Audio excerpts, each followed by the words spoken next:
ruptura da barragem da mineradora Vale, em Brumadinho, está fazendo 2 anos. Aquela tragédia que chocou o mundo, soterrou e moeu 273 trabalhadores, não foi uma obra do acaso, foi um crime. A própria empresa previa em documentos internos. Sindicatos dos trabalhadores alertaram e acionistas ambientalistas da própria empresa denunciaram em assembleia que a barragem poderia romper a qualquer momento. Foi um crime anunciado que começou quando da privatização da estatal Vale, criada pelo ex-presidente Getúlio Vargas, consciente de que o Brasil possuía praticamente todos os minerais estratégicos para um país dar um salto desenvolvimentista, que também requer a intervenção do Estado. Com a privatização, no governo do ex-presidente Fernando Henrique Cardoso, instala-se a Lei das Selvas, o lucro a qualquer custo, inclusive ao custo da própria vida. Os poderes públicos foram omissos e coniventes. Governos federal, estadual e municipal, alertados, nada fiscalizaram. A empresa criou apenas proteção para seus diretores. Até hoje, não há nenhum preso, nenhum punido. O Brasil possui várias bombas armadas na forma de 17 mil barragens, 14 mil delas sem fiscalização.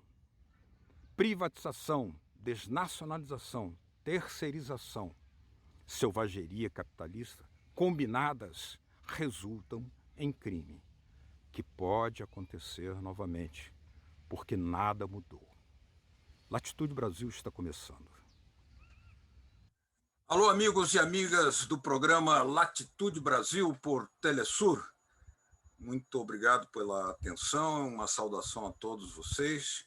E hoje nós vamos conversar acerca de um tema muito dramático, tremenda catástrofe ocorrida no Brasil há 2 anos. Estão completando 2 anos exatamente da tragédia de Brumadinho, que foi o rompimento da barragem que levou à morte centenas e centenas de trabalhadores, destruindo não apenas os seus postos de trabalho, como suas casas, suas plantações, enfim, uma tragédia monumental, que a população, os familiares das vítimas, chamam de crime.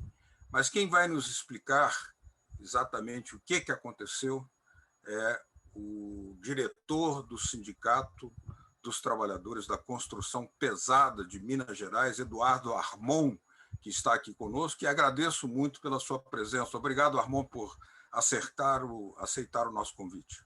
Prazer é meu. Gostaria muito, eu assisto a Telesur e para mim é um prazer.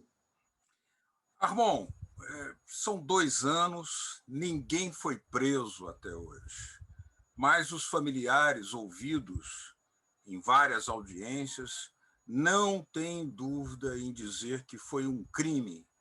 E eles dizem que a Vale assassinou seus familiares, chefes de famílias, seus pais, filhos, que lá trabalhavam.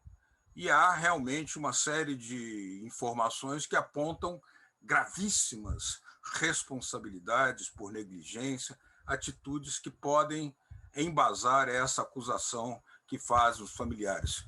Mas como é que você qualifica aquilo que aconteceu e por que exatamente aconteceu? Olha, Beto, nós aqui do sindicato, a gente trabalha, nós somos os trabalhadores da construção pesada, a gente trabalha em barragens de mineração também.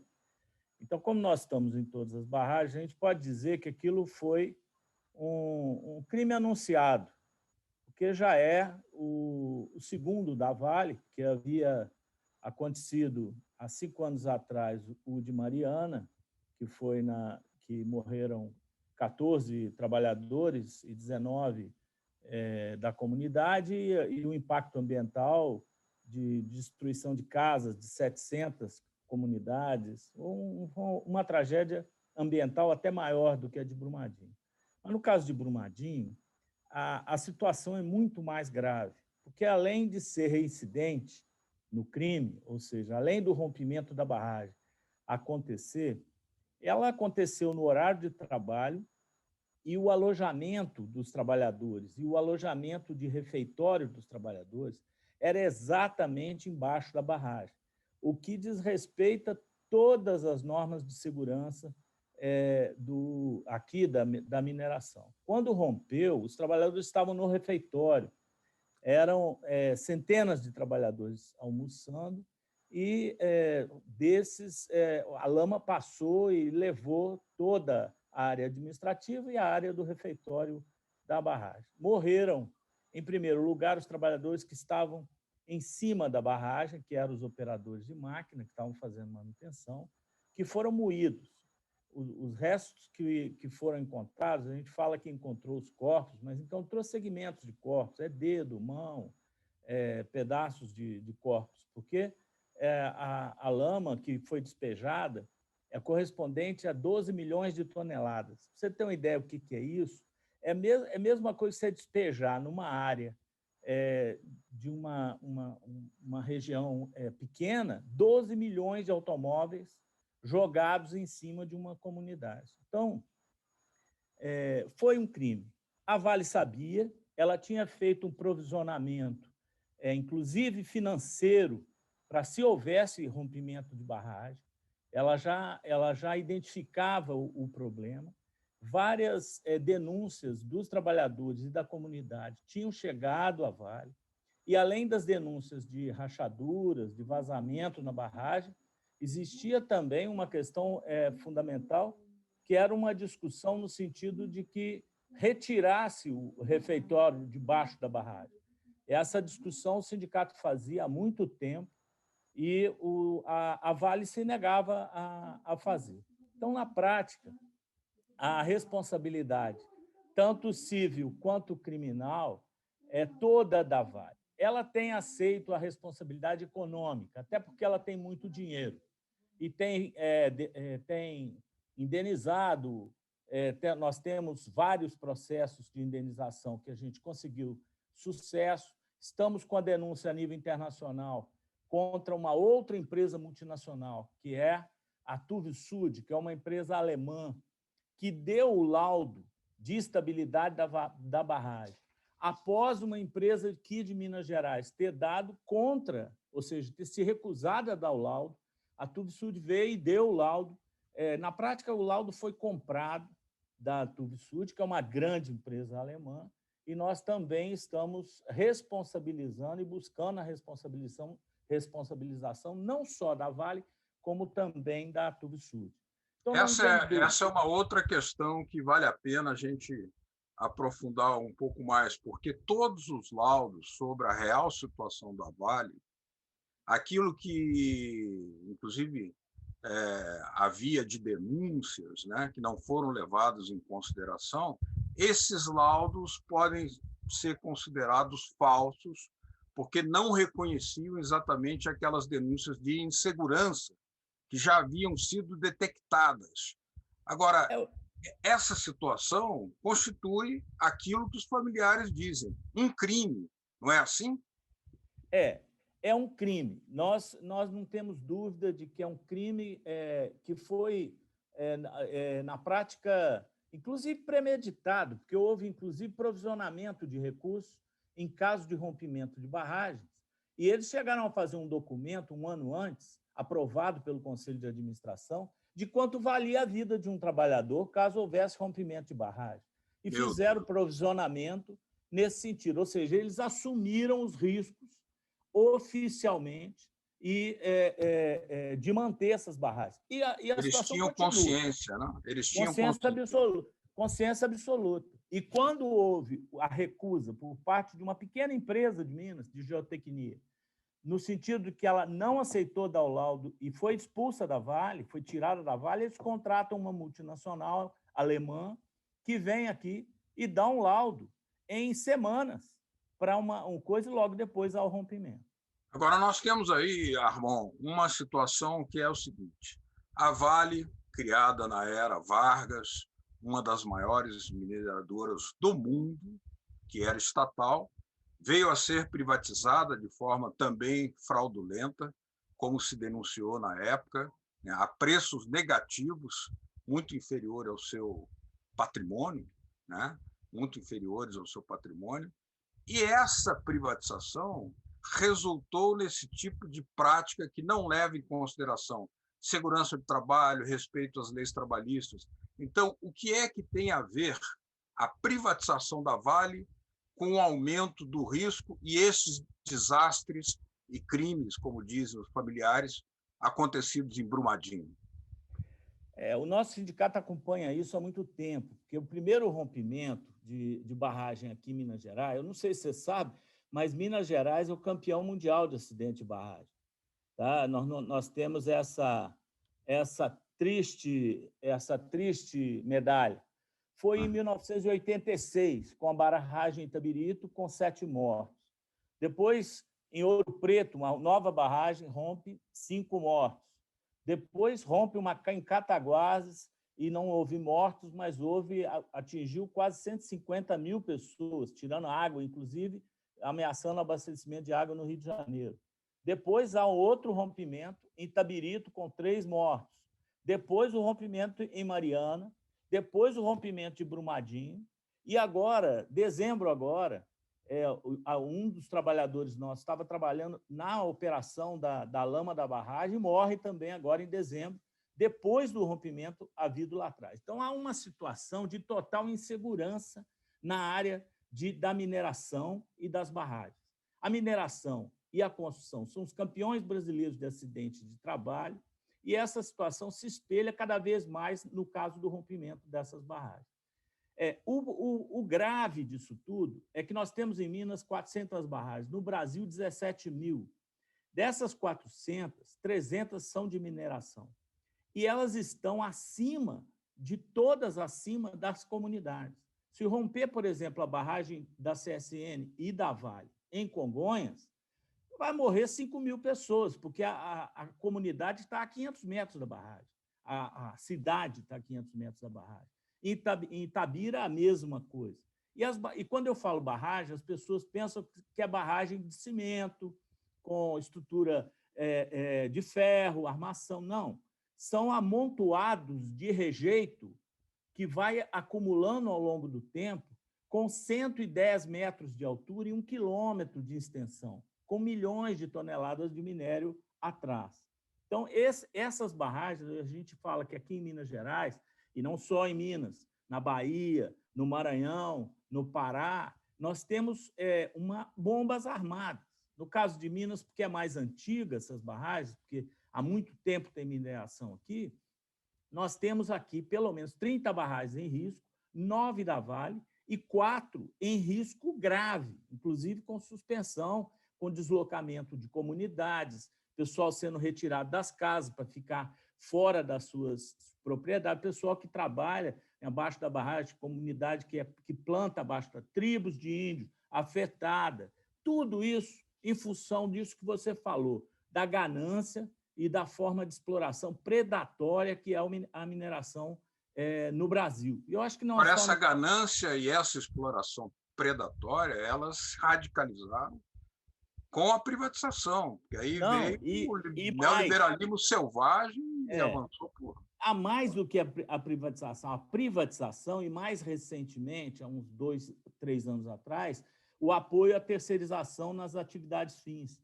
O que significou que, por exemplo, a empresa que estava fazendo a manutenção da barragem de Mariana era uma empresa de locação de veículos. Nem engenheiro tinha para fazer a manutenção da barragem. A empresa que estava fazendo a manutenção da barragem em Brumadinho era uma empresa de refratário, que constrói cozinha. Por que eles fazem isso? Porque é o menor preço. Eles lançam os editais, entram no menor preço, não se considera isso no caso da terceirização. Então, o processo tem que ser agravado muito. Depois da privatização, os acidentes aumentaram drasticamente, mas depois da terceirização desenfreada, esse processo chegou ao limite agora. E agora nós vamos aprofundar isso aqui, porque todas essas informações gravíssimas que você está mostrando, essas denúncias, parece confirmar mesmo a visão dos familiares que consideram um crime e que a Vale teria, na verdade, ceifado as vidas, como dizem os familiares, nos mataram. Mas nós vamos fazer uma pequena pausa aqui em Latitude Brasil, que está conversando com Eduardo Armon, diretor do Sindicato dos Trabalhadores em Operações de Máquinas Pesadas, na construção pesada de Minas Gerais, e já voltamos analisando mais profundamente os 2 anos da tragédia de Brumadinho, o rompimento da barragem de Brumadinho, que os familiares consideram um crime. Já a gente volta.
Latitude Brasil está de volta. Hoje estamos conversando sobre os 2 anos do crime que abalou o mundo inteiro, o crime da mineração, o crime do rompimento da barragem de Brumadinho, em Minas Gerais, coração do Brasil, um estado mais rico na exploração mineral, mas também com riscos mais elevados para os trabalhadores e para as comunidades. Nosso convidado hoje é Eduardo Armon, que é diretor do Sindicato dos Trabalhadores da Construção Pesada, que trabalha exatamente nessa área de barragens.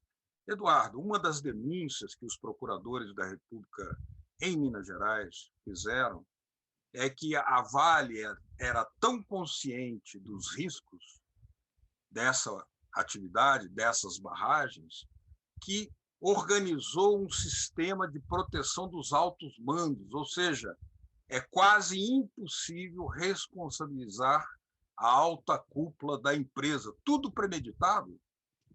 Tudo premeditado. E o que é pior, premeditado para privilegiar e para proteger os altos mandos da empresa, e não só da empresa, também das grandes multinacionais que a apoiam, como o caso da Tuvisud. Agora, lá na área onde estava, nem sirene tinha, nem rota de fuga havia, nem treinamento para o escape aconteceu. Então, na prática, há um desprezo à vida humana e ao trabalho absurdo em relação à questão da Vale. Há 2 tipos de seres para a Vale. Aqueles que merecem todo o apoio, que são os chefes, né, os donos, os administradores maiores, os grandes, e os outros, que podem ser ceifadas a vida a ponto do refeitório, inclusive da administração, ficar abaixo de uma barragem que rompe e mata todos esses trabalhadores. Então, não há nenhuma forma da Vale escapar dessa questão criminal. Não tenha dúvida, a não ser que realmente aconteça uma coisa muito extraordinária. A polícia já identificou... Mas até agora não tem ninguém preso. Não São tem. 2 anos já, ninguém foi preso ainda. Exatamente. E o caso de Mariana, que a gente tem que lembrar, onde morreram 19, o superintendente, na época da Samarco, que é uma empresa controlada pela Vale, ele hoje é assessor na Federação da Indústria. Ou seja, ele foi tirado da Vale, foi dado toda a proteção, advogados, etc., não está preso, e continua. Mas aí entra aquela questão que a gente conhece aqui no Brasil. A justiça no Brasil sempre foi a favor dos ricos, dos poderosos e dos endinheirados. E essa é uma questão. Eles compram... O que se pode dizer do papel do poder público? Ou seja, Por que o Estado não fiscalizou, já que haviam denúncias dos sindicatos? Por que o sindicato não atuou, o sindicato, não, o poder público não atendeu os sindicatos para fazer aquela fiscalização, protegendo as famílias, os trabalhadores, o meio ambiente, as tribos indígenas? Inclusive, nós temos aí gravíssima contaminação do rio Paraopeba, da bacia do Rio Doce, tudo isso que é uma tragédia que vai levar anos e anos. Essa é uma outra responsabilização que a gente tem que buscar, porque, na prática, nem o governo federal e nem o governo municipal, nem o estadual, fiscalizaram as barragens. Nunca. Nunca houve uma fiscalização e a responsabilidade da área ambiental na fiscalização é deles. O caso de Brumadinho é mais grave ainda, porque, na época, o secretário de Meio Ambiente do Estado deu, através de uma decisão do Conselho de Meio Ambiente, deu uma autorização para mexer na barragem quando existia claramente um risco de rompimento. Essa autorização foi dada cheia de questões. Não podia haver explosivo, não podia haver máquina pesada, não podia haver utilização de água sob forte pressão, tudo o que havia. Tudo o que havia. O explosivo continua sendo explodido, as máquinas continuaram rodando, a água era injetada sob alta pressão e a barragem rompeu. Então, eu li uma estatística que diz que no Brasil tem mais de 17 mil barragens. De mineração, teria umas 460.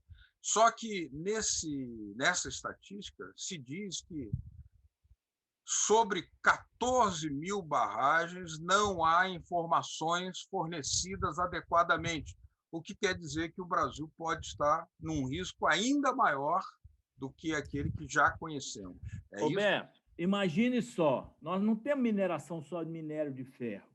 A contaminação, no caso de minério de ferro, já é grave por causa da contaminação do ambiente, da amina que é usada para depurar o minério.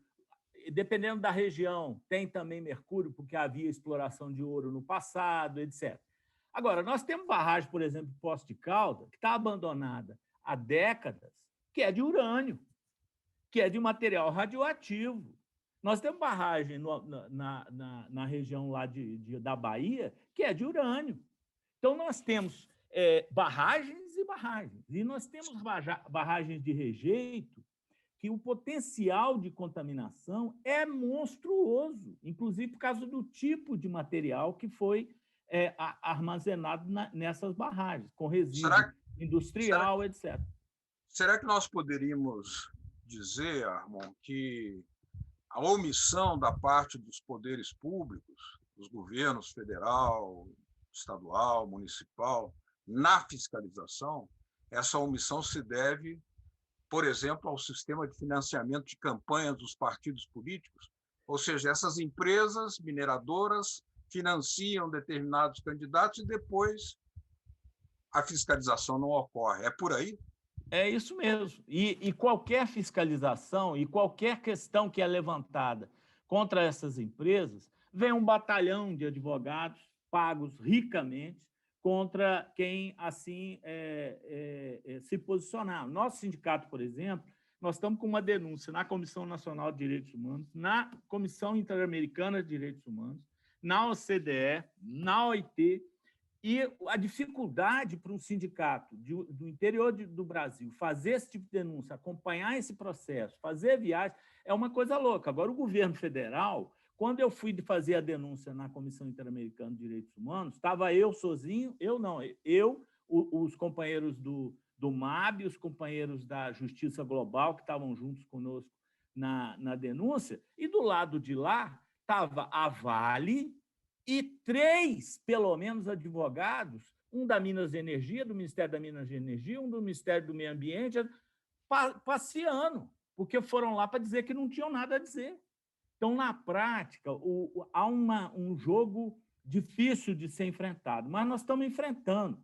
O que nós estamos querendo, e acho importantíssimo esse programa, é apresentar para os trabalhadores, principalmente para os mineiros, trabalhadores de Minas, quanto os trabalhadores da construção na América Latina inteira, no mundo inteiro, que esta questão de barragem é uma questão séria. Depois do rompimento de Brumadinho, já rompeu barragem no Congo, já rompeu barragem na Colômbia, já rompeu barragem aqui no Brasil mesmo, em Goiás, já rompeu no Ceará, só que não houve o mortos, e aí as coisas ficam só na questão do meio ambiente. Sabe como é que eles fazem? O dia que rompeu a barragem de Mariana, eu fui lá à noite, porque ela rompeu à noite. Nós chegamos lá, não conseguimos chegar porque a polícia cercou. Aí nós chegamos, demos uma volta pelo morro, chegamos e olhamos por cima. Estava lama por cima da cidade inteira. A cidade foi totalmente soterrada. E tinha um pessoal já de manhã jogando semente em cima da lama da barragem. Eu achei aquilo muito esquisito. Chamamos os companheiros, eram trabalhadores, chamamos os companheiros lá em cima e falou assim: não, isso é para enganar o pessoal, porque nós estamos jogando aqui grama para nascer rápido, para tapar a imagem da. No dia seguinte, e tinham 19 pessoas também lá aí embaixo. O papel da mídia, né? Porque a mídia dá uma cobertura a esse tipo de falcatrua e de fraude, né? E no porque dia essas seguinte, empresas são grandes anunciantes da mídia privada. Então, passa uma imagem falsa. Né? Exatamente. E, assim, naquele momento, tinha 19 companheiros lá debaixo da lama. Então, assim, o jogo é muito pesado. Nós temos alertado que essa questão de Brumadinho tem que ser um basta, porque 273 trabalhadores morrerem junto com o impacto que houve, que atingiu pelo menos 1.300.000 pessoas pela região do Paraopeba inteiro, que ficou sem água para a agricultura, que ficou sem água para beber, os índios ficaram sem os seus lugares de plantio e de caça, o pessoal de toda a região, que tinha quilombo lá para baixo, tudo perdeu, a agricultura familiar perdeu as suas propriedades. Isso tem que ser dado um basta. Mas não é no dinheiro só, porque o governo estadual fica jogando só com dinheiro. Ele quer bilhões da Vale, tem que tomar muito. Nós defendemos uma outra estratégia, viu, Beto? A gente queria caçar a lavra da Vale. A gente queria tomar a lavra da Vale. Ou seja, ela tem o poder de lavra por concessão do governo federal. Se ela é incompetente no sentido de administrar esse processo, tem que ser cassado e retornar a concessão para o Estado. E aí o Estado vai fazer, ou vai criar uma empresa e vai fazer, ou ele simplesmente vai colocar em outra empresa, mas caçar isso da Vale. Isso que você está dizendo não recomenda levantar novamente o debate sobre a estatização desse setor? Exatamente. Que é tão estratégico no Brasil? Exatamente. Só que levantar o debate com base na irresponsabilidade e na situação que foi criada pela própria empresa a partir da gestão privada. Então, como é que caça isso? Como é que consegue reestatizar? Não é uma discussão só filosófica, é só caçar as minas, porque ela só tem isso, é só caçar a concessão de lavra. Então, o processo, isso tem precedente, viu, Beto? Tem lugares, tem precedente no sentido de caçar, só que são mineradoras menores. Agora, esse processo, no sentido de fazer com que essas empresas, que não é só a Vale, na Samarco, é a Vale e a BHP, que é a maior empresa de mineração do mundo, em termos. Em Brumadinho está envolvida a Vale e a Tubsud, que é uma das maiores empresas alemãs. Então, agora, a Vale, que é uma das empresas mais ricas do mundo nessa área, está mesquinhamente regateando, não querendo pagar as indenizações que foram determinadas. Evidentemente, não pagam a dor e o sofrimento, mas ela quer sempre jogar para baixo a indenização, não é assim? Beto, nós fizemos uma comparação, a gente pegou uma hora, considerando o lucro da Vale durante um ano, a gente dividiu isso por número de horas no ano, pega 1 hora de lucro por ano, da indenização que eles querem pagar para os trabalhadores familiares. Ou seja, é um negócio é muito dinheiro. As pessoas, pô, mas são bilhões, mas são É vidas. muito grave. E mais, o provisionamento que a Vale fez, a indenização que ela está regateando, porque ela bota escritórios de advocacia para administrar. Então, ela faz um provisionamento de alguns bilhões, bota o advogado aqui na frente e esse advogado ganha no risco. E aí ele fica administrando, quanto menos pagar, mais ele ganha, e mais a Vale retém. É uma coisa absurda. O que essas famílias viveram durante 2 anos não foi só a falta dos familiares, não foi só a questão do impacto na vida delas, a ausência, foi esse jogo perverso de cada coisa ser regateada, negociada, cada situação. Então, é uma situação que você acompanhou, teve contato com eles, e isso, inclusive, nós apoiamos, nosso sindicato tem o orgulho de ter financiado e apoiado a criação da associação. A gente publicou o edital, ajudou a criar o estatuto da Associação dos Familiares, lá de Brumadinho, e eles têm feito um bom trabalho, ou seja, têm tentado superar a situação com o apoio de todo mundo, do Ministério Público, que o Ministério Público do Trabalho e o Ministério Público Estadual têm agido corretamente, mas efetivamente é uma situação que só quem viveu, né, entende o que é você passar pelo que 2 anos de perversidade assim permanente. Marca reunião, não vai. Marca reunião, aí as famílias vão, agora vai resolver, aí regatia. É um jogo muito, muito, muito absurdo em relação Macabro, né? ao poderio que a Vale é, né? Ao poderio que ela é. Eduardo Armon, te agradeço muito por essas informações tão contundentes, tão valiosas, tão importantes. Aqui fica a nossa solidariedade às famílias de Brumadinho. Estaremos atentos, seguindo, fiscalizando, para que se faça justiça.